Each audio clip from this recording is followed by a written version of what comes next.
dSource.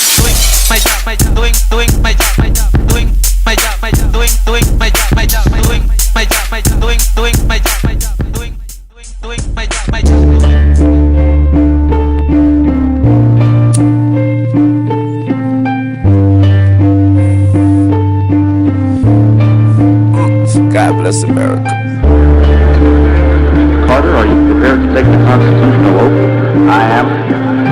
Would you place your left hand on the Bible and raise your right hand and repeat after me? Sitting on the world, I got life in my hand. So these days I try to think twice when I can. Running on my mind, as God is my witness. Love don't live. Good day, Fight Fans. We're here with undefeated heavyweight boxer Seth Mayhem Mitchell. How you doing, Seth? It's good. Everything is good. First of all, how are you feeling right now? How's training been? Feeling great. Feeling great. I'm ready to fight now. That's not that I like to be ready to fight about 8 to 10 days out before my fight starts. So now it's just want to maintain my condition and not overtraining. But training camp is going well, and I'm ready to go. That sounds great. And your fights have been close to each other, so I'm assuming you're still reeling off from the great shape you looked in your last fight against Ferrero. Is that how you pronounce that? Hector Ferrero. I guess that's how I pronounce it. So close enough. So yeah. Can you talk to us about that fight and what you did after that, leading into this fight? Because this is a step up in competition, and how you prepare differently for this one. I prepared just like I prepared for Hector Ferrero. I don't underestimate any of my opponents. I train hard, and I'm well prepared for each match that I get into. And with Hector Ferrero, I did what I was supposed to do. He was a tough journeyman, but I didn't want to go a lot of rounds. I think I got him out of there in the third round, but there was still some things that I saw in the tape that I needed to work on. That's what we've been doing for this camp.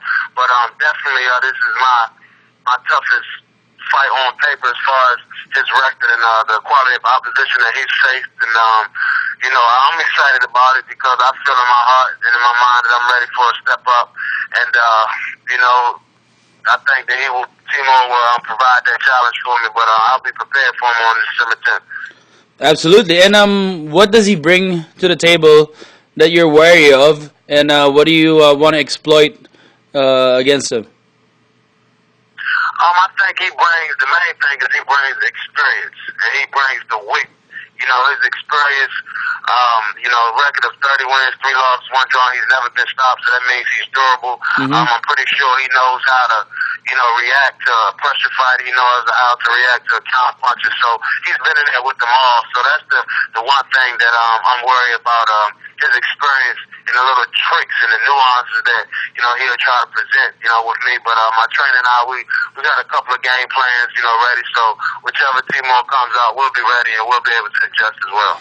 Definitely. And you're used to stopping your opponents within the distance. Your last 10 fights, you stopped them under 5 rounds. But in this fight, are you prepared? How did you prepare yourself to probably expect to go the distance? Because like you said, he hasn't been stopped before. So talk to us about that. All of my fights, even though my fights have ended quickly, I believe I averaged like 4 rounds in my 24 fights, 4.5 rounds of boxing.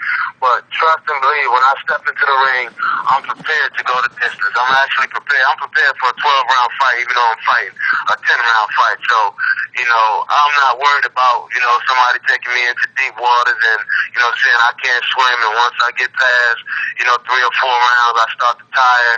That's funny to me. And if anybody that fights me, if they're banking on that, it'll be a long night for them because I'm going to be in tip-top shape mentally and physically, and I'll get stronger as the fight goes on.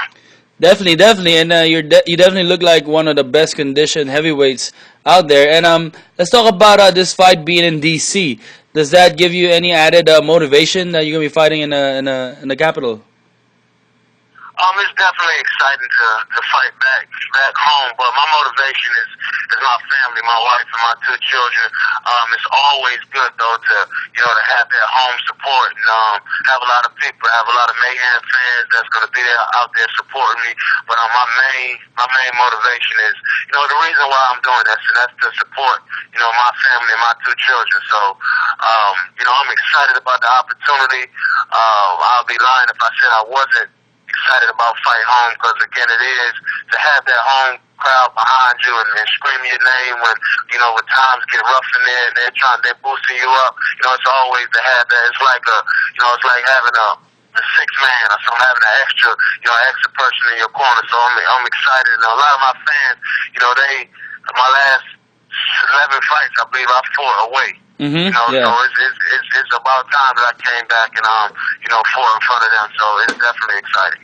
Definitely, and it's kind of poetic if you ask me, because I kind of see this fight as almost your breakthrough fight. You know what I mean? I mean, you definitely put in a lot of work, and I definitely foresee a lot of big things for you in 2012. Not to look past Ibragimov, but talk to us about where your career's at, and let's say you get past Ibragimov, is a title shot in the horizon and all of that.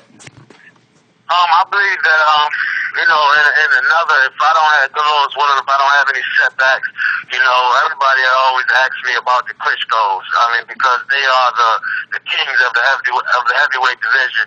And I believe, in the next, sometime in the end of 2012, early 2013, and about 4 or 5 more fights, if I don't have any setbacks and I continue to progress, I would love to have that opportunity, but I'm not going to say it, but, if I win this fight against Ibragimov, I want the Klitschko's, because, that's not, realistic, and I think I need a little bit more work, a little bit more fine-tuning with each fight.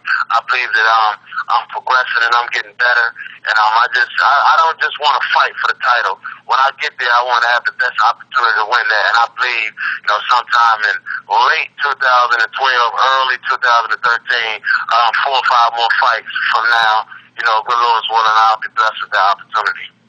Absolutely, man, and great to hear that you're always grounded, man, and you always have a plan with your career. But my last question is, I ask this to everybody. I hope you don't mind. I gotta ask you. Talks have been hitting up between Pacquiao and Mayweather. We saw Pacquiao against Marquez, and we saw Mayweather against Ortiz. What do you think about that fight, man? You think it's still a competitive fight after what we saw? Oh, I didn't think it was going to be a competitive fight before the Marquez fight. Mm-hmm. I mean, I've always stated that Pacquiao is a great fighter, and he's a fighter. He's not a boxer. He's blessed with heart. He's blessed with athleticism, speed, and power. But he's a fighter. He comes to fight, and I think styles make fights. I know you can't say, just because he looked this way against this person, he can't be that person. But if you look at styles, the only person that he's had problems with since I've been seeing him in the last 5-6 years was against counterpunches, and Marquez is giving him fits. And Mayweather is the best counterpuncher. Mayweather is quick. He has the best defense. I think Mayweather is the best fighter out there, right now. And I think it'll be an easy victory. It'll be a lopsided, either landslide or Pacquiao will force Mayweather to stop. Yeah, and I thought Marquez won the fight too. I thought it should have been a draw, or Marquez won by 1 point. Yup. You know what I mean? I almost started to get my Philippine citizenship taken away from me for saying the same thing, but hey, you know what I mean? Gotta call it how you see it, right? You gotta keep it real, You gotta keep it real. So, it was an entertaining fight though, but easy victory for Floyd Mayweather. Definitely. All right, bro. Any final words to all your fans out there, all your supporters? I just want to ask them to continue to pray for me. I'm going to continue to work hard to try to, reach my goals. And everybody that follows on Twitter can follow me on Seth Mayhem 48, all one word. I want to thank you for, interviewing me, getting my voice heard, and everybody tune in December 10th. It's going down, co-main event. I'm on the undercard of Lamar Pearson and Amir Khan. It's on HBO December 10th, so everybody tune in for a good night of boxing. Definitely. Thank you so much, Seth, and we appreciate what you've been doing all these years, man. Thank you. All right, thank you, man. Appreciate it. All right, take care. Thanks, man. Doing my job, doing my job, doing my job, doing my job, doing my job, doing my job, doing